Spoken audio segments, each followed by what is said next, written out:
සීගිරිය පුරාණ පර්වත බලකොටු අසල කුඩා ගමක නිහතමානී ගොවියෙක් සහ ඔහුගේ විශ්වාසවන්ත බල්ලා සාමකාමීව ජීවත් විය. සෑම උදෑසනකම මෙම වෙහෙස මහන්සි වී වැඩ කරන ගොවියා දර එකතු කිරීම සඳහා කැලයට ගිය අතර ඔහුගේ විශ්වාසවන්ත බල්ලාද ගියේය.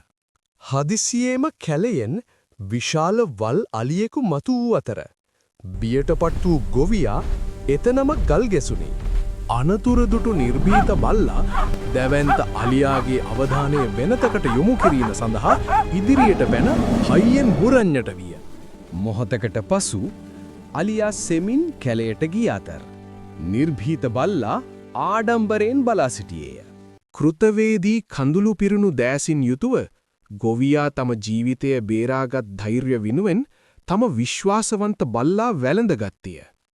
එදා සිට ගම්වැසියන්ට එම බල්ලා විශේෂ වීරයෙකු විය. ඔවුන් ඔහුව ආදරයෙන් බලාගත්තා. ඉතින් මේ වගේ තවත් ලස්සන කතන්දර බලන්න අපේ channel එක subscribe කරන්න. ඒ වගේම අලුත් වීඩියෝ එකක් දාන්න බලන්න.